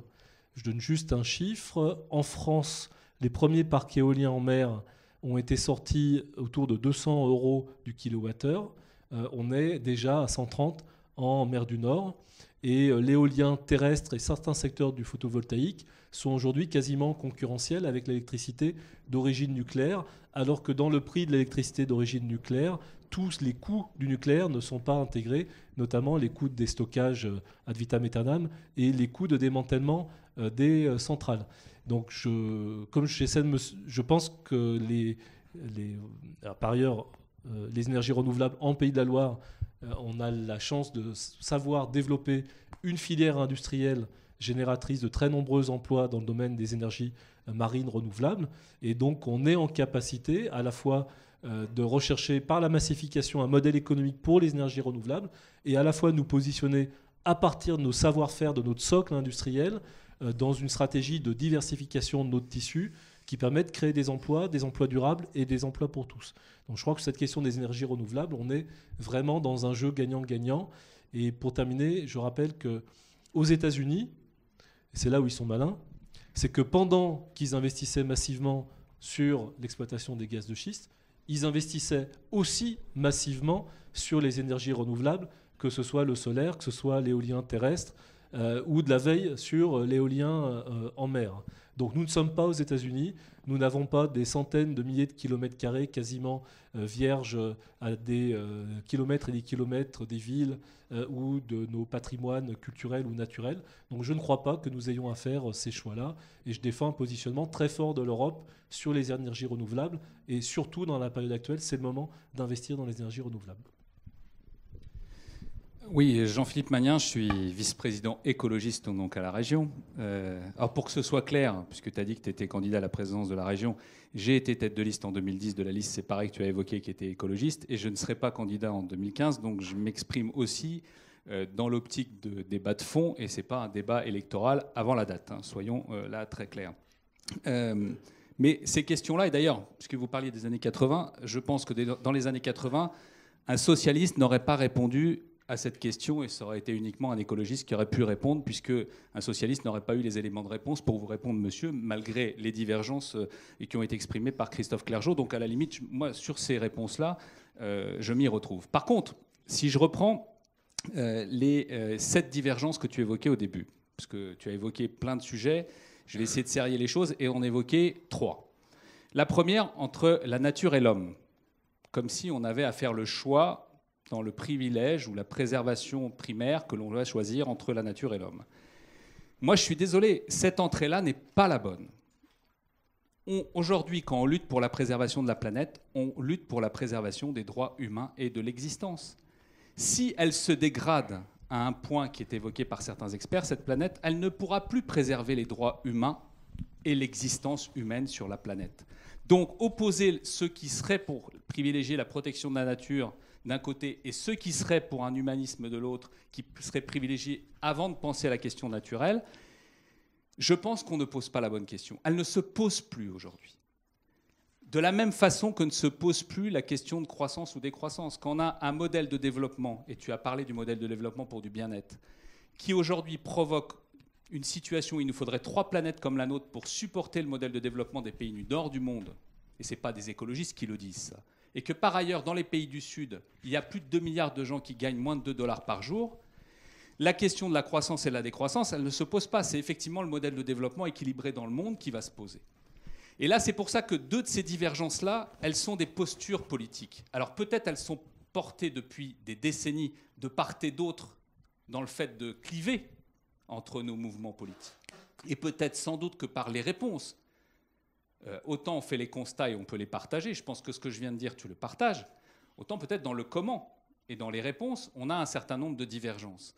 Et là, quand on parle de Notre-Dame-des-Landes, par exemple, oui, il y a une divergence sur la croissance qu'on veut privilégier quand on fait des choix d'aménagement, quand on fait des choix de développement sur le territoire. Et ce n'est pas seulement le développement aéroportuaire, parce que caricaturer en disant il y a effectivement ceux qui sont pour le retour à la charrue avec des bœufs et à la bougie d'un côté et ceux qui sont les méchants bétonneurs de l'autre, ça a été effectivement des postures irrationnelles du débat politique. Mais le cœur du projet, c'est quel territoire et quel aménagement du territoire on veut, de façon raisonnée, de façon équilibrée, quel choix privilégié on fait pour l'aéroportuaire, pour le ferroviaire, pour faire en sorte aujourd'hui qu'on réduise effectivement les émissions de gaz à effet de serre, et notamment à la fois la circulation en voiture, la consommation notamment des carburants, et complètement derrière tout ça, il y a la question aussi des choix qu'on peut faire en matière de ressources. Parce que derrière, tu parlais de ta 3e divergence sur la façon de faire, en disant on culpabilise trop par rapport à ces changements. Et là, moi, dans le débat, si tu veux, ça m'a plu que tu poses un certain nombre de constats. Mais tu ne tranches pas. Et pour faire ces choix de croissance, décroissance et sortir de ce débat et de choisir un modèle de développement harmonieux, pour faire en sorte qu'on sorte des débats entre la nature et l'homme et qu'on privilégie un modèle de développement qui va dans le sens du bien-être de la planète et de l'homme, il faut trancher sur un certain nombre de décisions publiques. Et notamment, tu l'as évoqué à la fin, la question de la fiscalité et des impôts, qui touche les gens au quotidien. Par exemple, si on expliquait les choses de façon différente et en ne nous renvoyant pas dans les buts quand on parle de fiscalité écologique. Quand, par exemple, on dit qu'on pourrait récupérer 7 milliards d'euros si on mettait à même niveau la fiscalité sur le diesel en France de la fiscalité sur l'essence. On nous dit c'est pas possible, il y a plein de Français qui ont une voiture diesel aujourd'hui, ça les ferait avoir une facture et un chèque à la fin du mois qui ne permettraient pas d'assumer ce type de décision. Sauf que, on lutterait pour la santé environnementale, on limiterait l'émission de particules fines dans l'atmosphère, donc on aura à la fois une action sociale, environnementale, et il suffirait qu'on se mette d'accord politiquement pour faire en sorte, qu'on prenne cette mesure ensemble, qu'on mette ensemble des mesures de compensation pour ces personnes qui sont les plus démunies et qui ont encore une vieille voiture diesel et qui habitent à 40 km ou 100 km des agglomérations. Et donc là, on prendrait des décisions politiques qui auraient des impacts à la fois financiers et environnementaux, qui seraient des vraies richesses pour la nation, des vraies richesses pour les plus démunis, et donc ceux que tu évoquais, victimes des inégalités. Il faut qu'on prenne notre courage à deux mains et qu'on prenne des décisions ensemble sur ces décisions, et notamment des décisions sur la fiscalité. Parce qu'aujourd'hui, Ségolène Royal, qui est ministre de l'écologie, elle dit pas de taxe carbone, pas de remise à niveau de la taxe diesel, et pas de débat, quelque part, sur le nucléaire et les énergies renouvelables, puisqu'elle dit qu'il faut maintenir le nucléaire à niveau. Donc c'est pour ça que je pense que tu ne tranches pas, tu nous dis oui, il faut qu'on arrive à un consensus, et tu élèves le débat, effectivement, et c'est l'élément positif de la soirée, sauf qu'il y a des débats à trancher, et ces débats-là, c'est les impôts, c'est le développement territorial et sortir des débats de clivage de posture, et quelque part, pour nous, écologistes, c'est de faire en sorte aujourd'hui qu'on ne dise pas que le clivage, c'est uniquement la gauche et la droite, et que peut-être le clivage, et je finis par là, c'est peut-être un clivage sur le productivisme, 2 sur la transition, et notamment la transition écologique, et 3 sur l'éthique dans l'économie, et notamment sur la financiarisation de cette économie. On est en plein examen de la loi Macron qui est portée par les socialistes. Là aussi, il y a beaucoup d'ambiguïté par rapport à ça. Alors j'ai essayé de faire une synthèse des différents éléments qui ressortaient du débat. C'est difficile en quelques minutes. Mais tout ça pour dire qu'à partir des 3 divergences que tu évoquais, 3 des 7, 2, pour moi, n'ont plus valeur d'être. Et la 3e est sûrement une posture dont il faut sortir pour qu'on puisse, y compris écologistes et socialistes, construire des solutions nouvelles et trancher. Parce que là, pour l'instant, dans le débat, malheureusement, on ne tranche pas. Bien. Peut-être pour un peu casser, résumons le propos. Vous dites que sur 2 points, les clivages n'ont plus lieu d'être. C'est l'opposition homme-nature et l'opposition croissance-décroissance. Qu'en revanche, il y a bien un vrai débat sur la manière d'amorcer, de conduire la transition, et que quand vous, Christophe Clergeau, vous reprochez aux écologistes d'être culpabilisateurs, eux vous reprochent d'être inefficaces. Alors d'abord, je n'ai pas dit que ces points-là étaient des points de divergence. J'ai souligné 2 points de divergence majeurs sur la manière de prendre en compte les inégalités, sur la stratégie de transformation sociale. Ça, je pense que c'est des points de divergence qui peuvent être comblés, mais des points de divergence. Les premiers points que j'évoquais, j'ai dit que ça devait être des points de débat, quitte à les évacuer, mais des points de vérification et des débats qu'il fallait aller voir jusqu'au bout.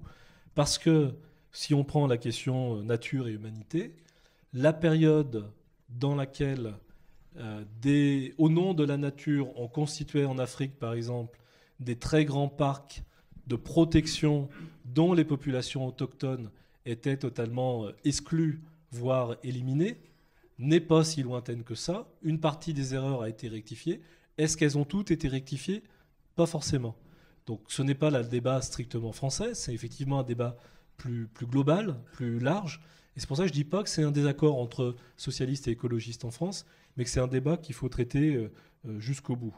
De la même manière, sur croissance et décroissance, il y a eu des positions d'écologistes, certains d'Yves Cochet par exemple, qui me semblaient être plus dans le domaine de la décroissance que dans le domaine de la recherche d'un nouveau modèle de développement. Mais je me trompe peut-être, mais il faut accepter d'en parler pour aller au bout. Si on vérifie que ce n'est pas des sujets de désaccord, tant mieux.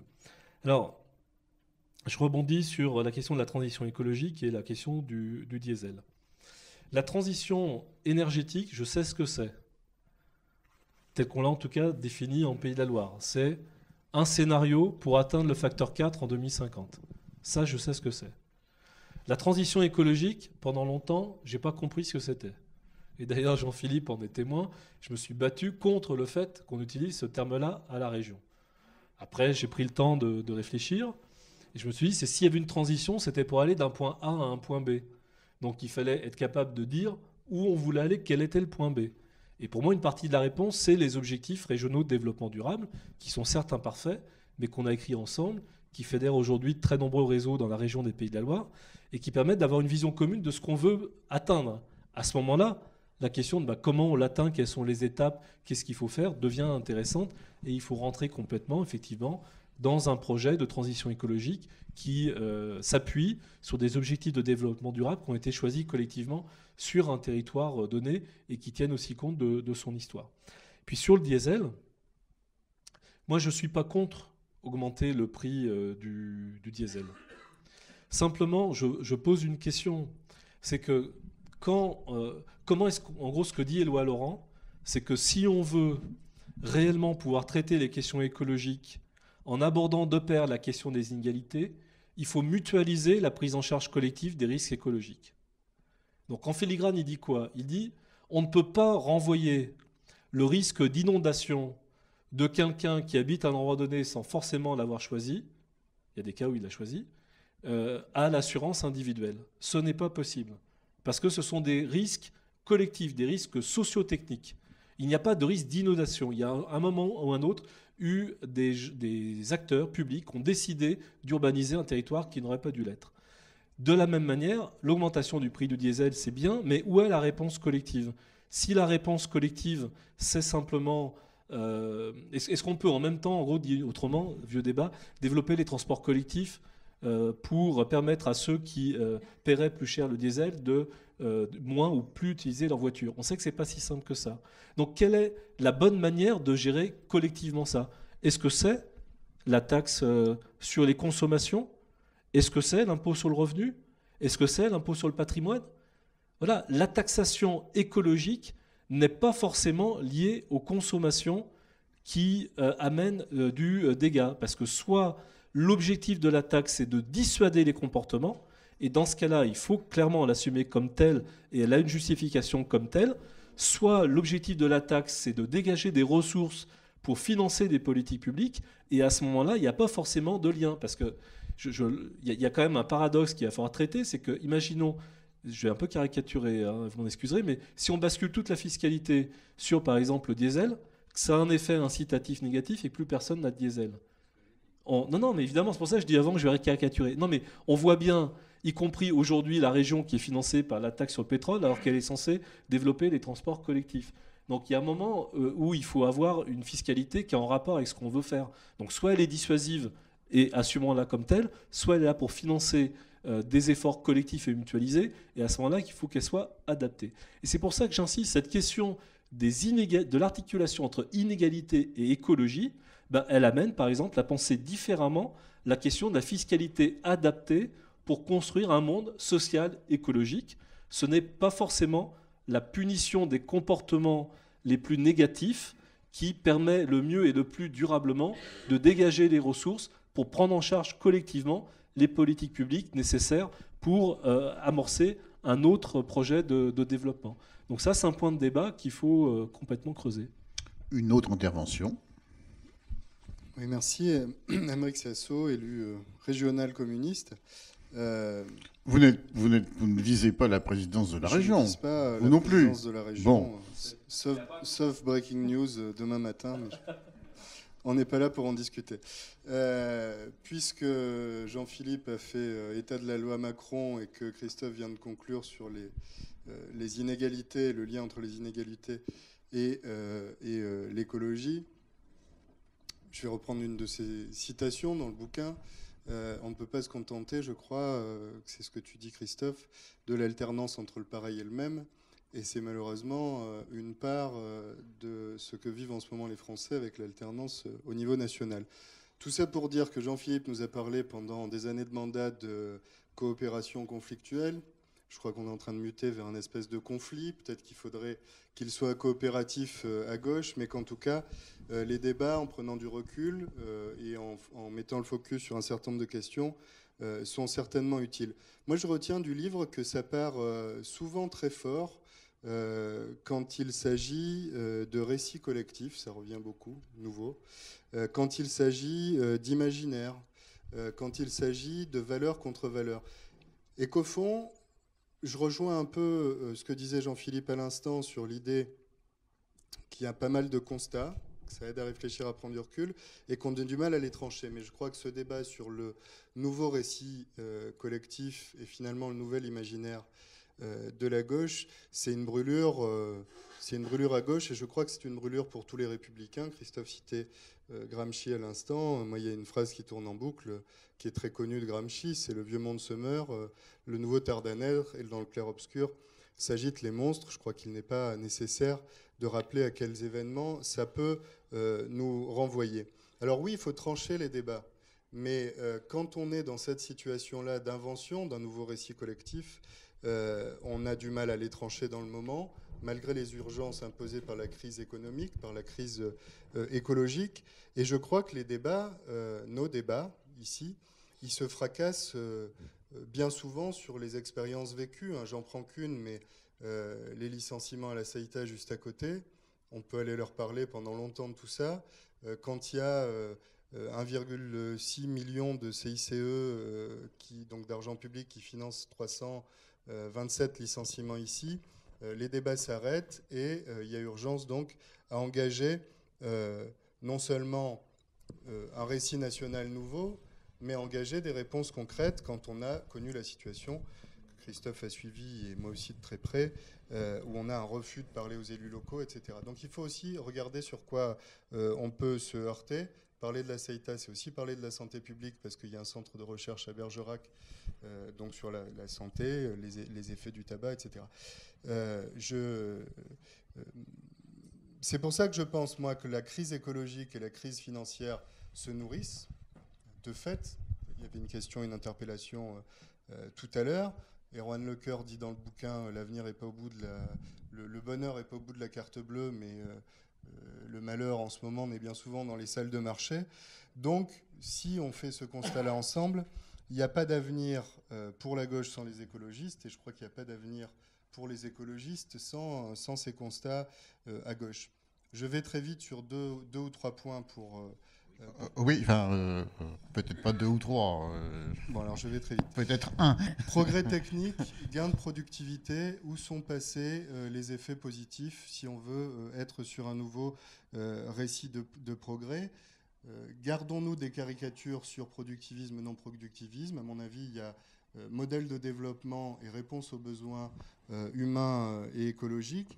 Nous avons fait des expérimentations sur circuits courts de la finance dans la région. Pourquoi ne pas pousser tout ça jusqu'à circuit court de la production? On a quelques expérimentations. Il y a un bateau qui est construit ici qui va circuler sur la Loire. Je vais, puisque je ne peux pas y aller à la Serpe, je vais à la Hache. Et on a, alors il faut soutenir, si on est dans ces modèles de développement-là, le développement du chantier en réponse aux besoins. On ne peut pas voir passer des bateaux devant nous alors qu'il y a un chantier à côté qui sont construits ailleurs avec un droit social qui s'applique à l'intérieur, qui soit un droit social étranger. Et alors, il faut soutenir les chantiers, il faut soutenir le port pour aller vers là. Et une dernière remarque sur la commission d'évaluation et de suivi des aides publiques qui comprend maintenant des critères écologiques que nous pouvons, et où nous pouvons peser sur des conditionnalités sociales et écologiques qui doivent engager les acteurs. C'est ce que nous faisons. Et avec cette politique de briques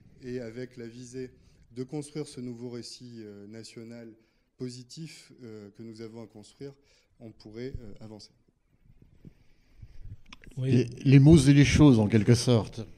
Bon, deux, trois rebonds. D'abord, je crois que dans la mondialisation, les territoires existent toujours. C'était un débat de cet après-midi à la Cité des Congrès sur les métropoles.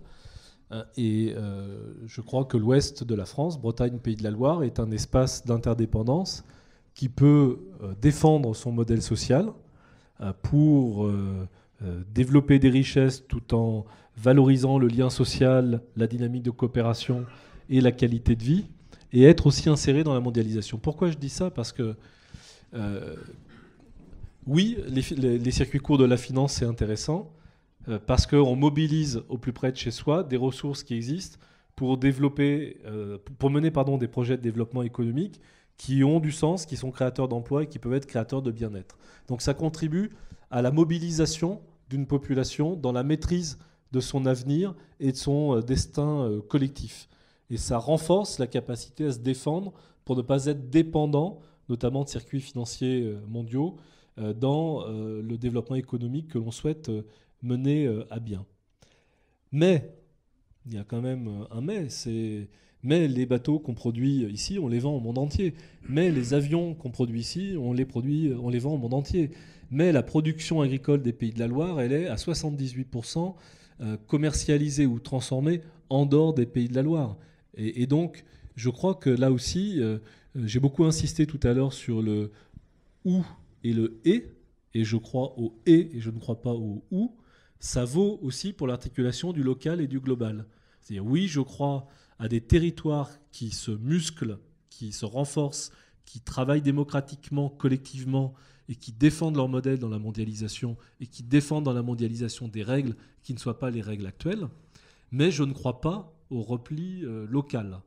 Alors là, c'est une dialectique qu'il faut aussi réellement débattre.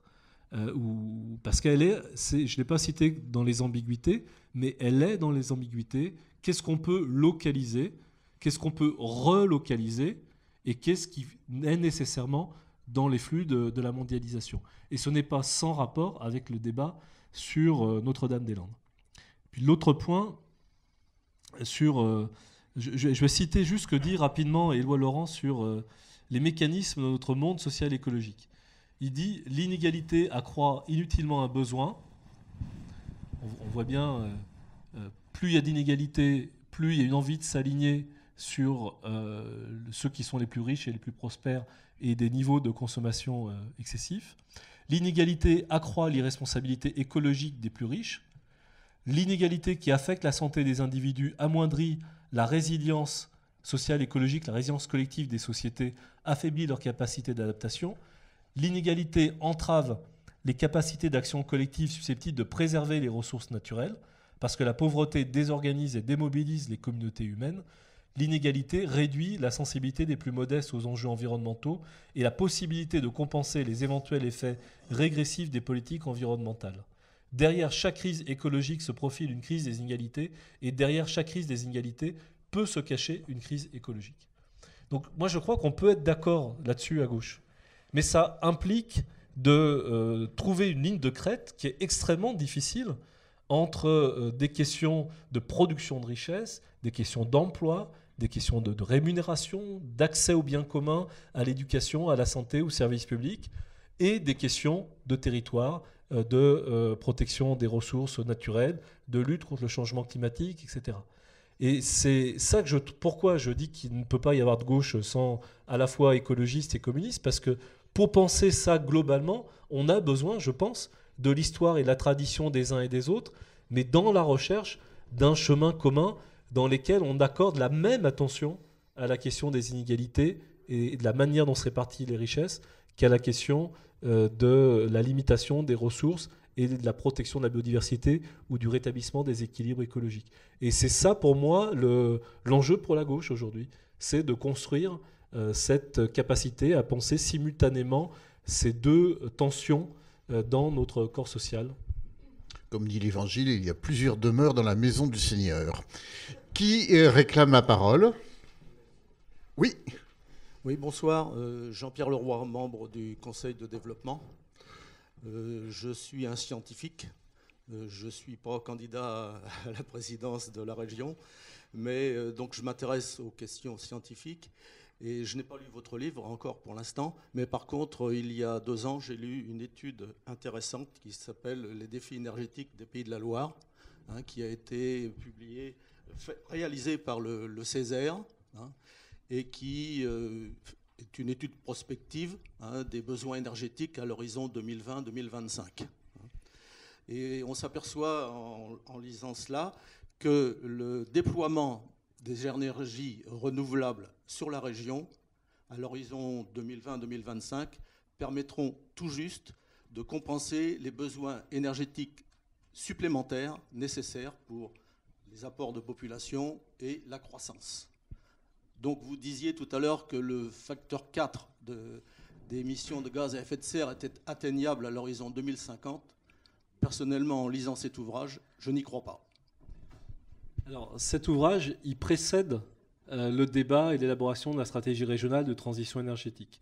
Donc, dans les hypothèses qu'avait pris le Césaire, on avait d'un côté ce qu'on pouvait faire sur les énergies renouvelables et de l'autre côté le prolongement des tendances actuelles de la société régionale, c'est-à-dire quasiment de manière homothétique, plus de population, plus de consommation d'énergie, etc.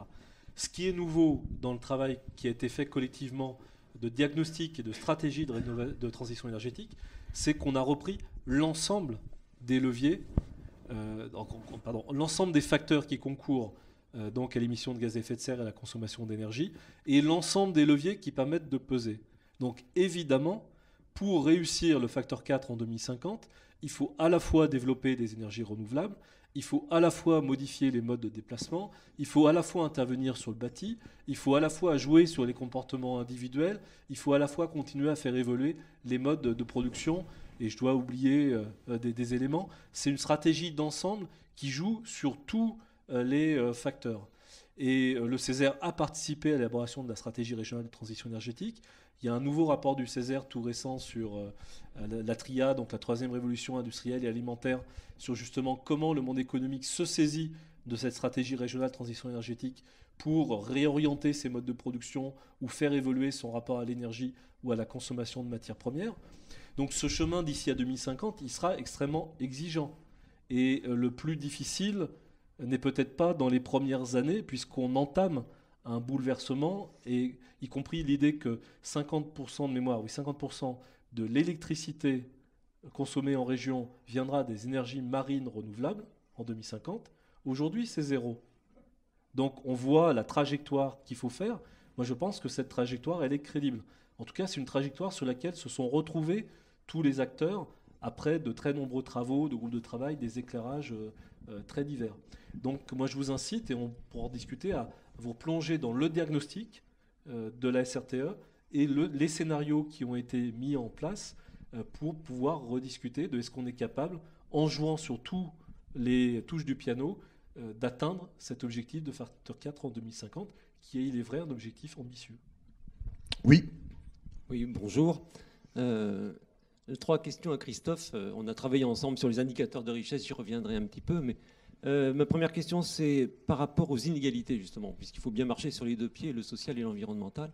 Qu'est-ce que tu penses des propositions de Thomas Piketty sur la taxation forte et progressive du patrimoine pour éviter la croissance des inégalités, puisqu'il montre très bien que plus le patrimoine augmente, enfin que dès que le taux de croissance est inférieur au taux de rendement du capital, les inégalités augmentent, ce qui est le cas aujourd'hui et sans doute encore pour longtemps.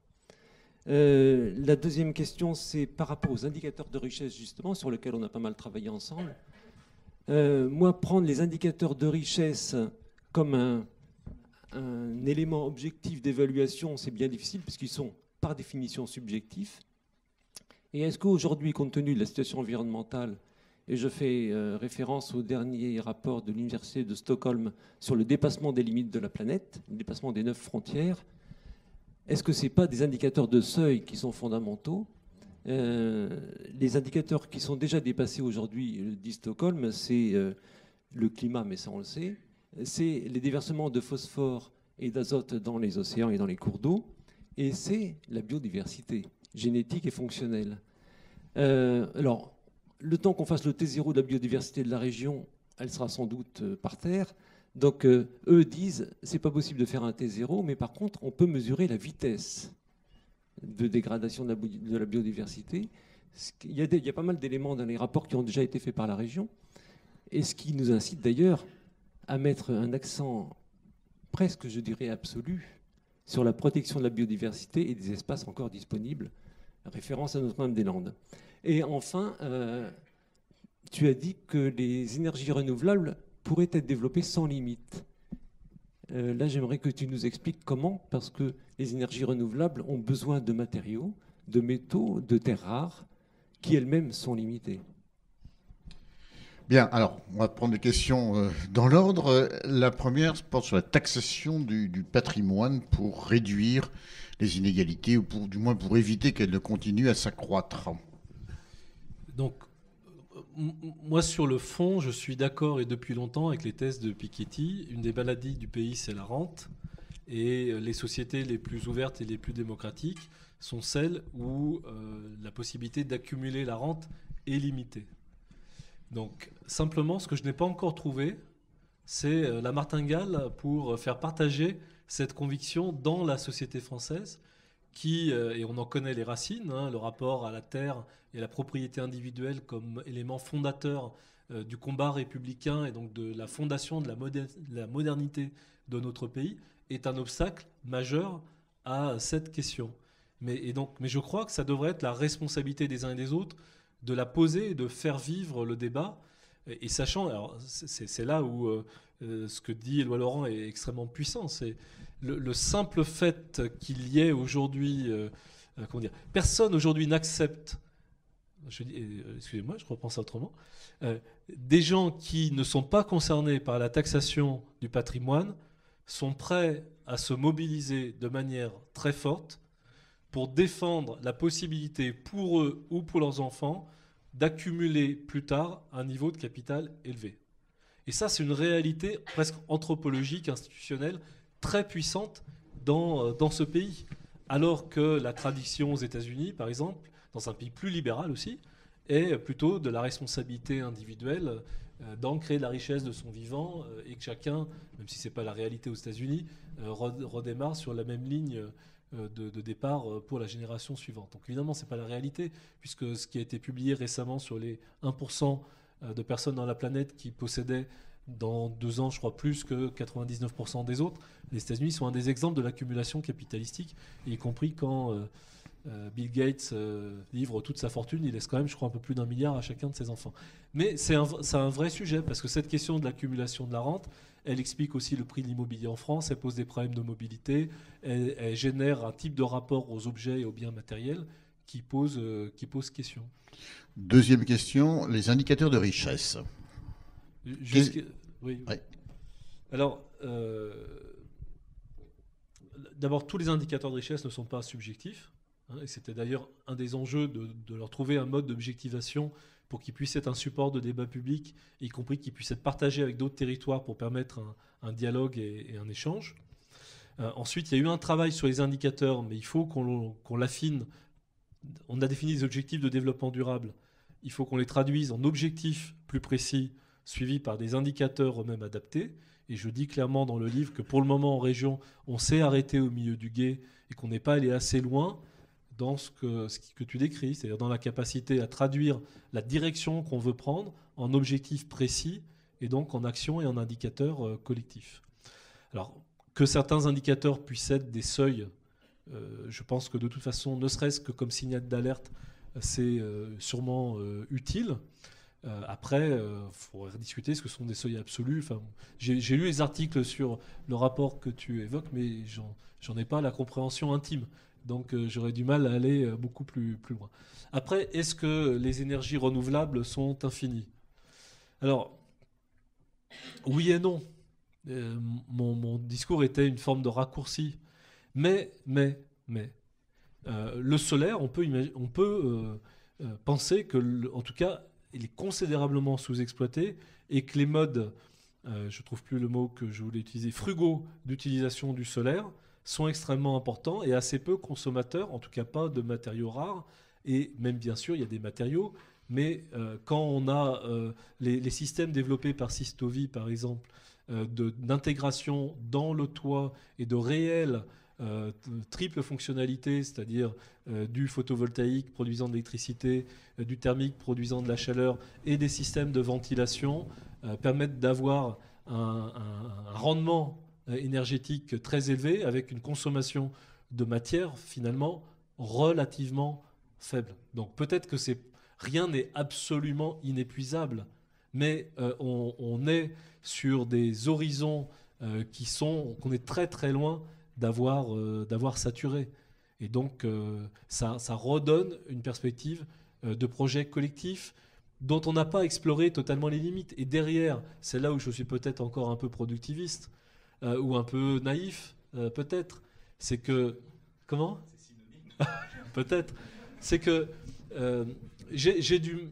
quand j'ai dit qu'il y avait 2 choses qui étaient inépuisables, j'ai évoqué à la fois les énergies renouvelables et à la fois l'intelligence et la créativité humaine. Donc je ne propose pas, au nom du fait qu'on inventera toujours une solution, qu'on puisse faire aujourd'hui n'importe quoi. Par contre, je pense qu'il faut qu'on reste en permanence ouvert à l'idée que l'évolution des sciences et des techniques peut ouvrir de nouveaux espaces et qu'on ne reste pas enfermé dans une vision téléologique, comme de toute façon, à long terme, les choses restent finies. Donc ça nous oblige forcément aujourd'hui à rentrer dans une logique qui pourrait rapprocher, je suis très prudent quand je parle, de démarches rejoignant la pensée de la décroissance. Donc voilà, j'ai encore cette petite utopie de la possibilité de rupture liée à l'intelligence humaine et à l'avancée des sciences et techniques, mais sans m'appuyer là-dessus pour chercher à traiter aujourd'hui les questions auxquelles on est confronté. Je ne suis pas de ceux qui disent qu'il faut envoyer des bromures de fer ou je ne sais pas trop quoi dans le ciel, etc. Ou changer par des procédés artificiels la composition de la mer pour lutter contre l'acidification, etc., etc. Ça m'apparaît assez abracadabrantesque pour le moment. Mais de la même manière que je disais tout à l'heure que j'étais contre les OGM, la mise en culture des OGM actuellement disponibles, je ne sais pas ce qu'il faudra faire ou pas d'organismes génétiquement modifiés qui pourront éventuellement apparaître demain et dont l'analyse coût-bénéfice pourrait être très différent et dont je ne connais pas aujourd'hui les impacts potentiels sur la biodiversité. Donc c'est pour ça que j'insiste sur la question de la précaution et de la prévention et sur la question du pilotage démocratique de l'usage des découvertes scientifiques et du passage de la science aux usages sociaux et techniques de la science. Eh bien, écoutez, le moment est venu de mettre un terme à ce débat. Merci, Merci à vous. Christophe. On peut trouver le livre de Christophe Clergeau et d'Erwan Lecoeur à la sortie. On peut également trouver quelques numéros récents de l'excellente revue Place Publique. Attendez, ne vous sauvez pas trop vite. Le prochain rendez-vous, ce sera le 10 mars avec le spécialiste de sciences politiques Laurent Bouvet qui vient de sortir un livre intéressant sur l'insécurité qui s'appelle L'insécurité culturelle. Et puis, dans un tout autre cadre, Place Publique a organisé une série de conversations publiques aussi, mais sur un sujet très différent. Il s'agit de la Grande Guerre, du département dans la Grande Guerre. Et nous avons notre prochain rendez-vous mercredi soir à 18h30 avec Yann Lagadec, qui est un historien spécialiste des questions militaires, un historien de Rennes 2, sur la guerre de 14 comme... pour le meilleur et pour le pire d'ailleurs, sommet en quelque sorte de la conception du soldat citoyen. Donc on peut s'y rendre, c'est accès libre, 18h30 à l'hôtel du département. Merci, bonne soirée.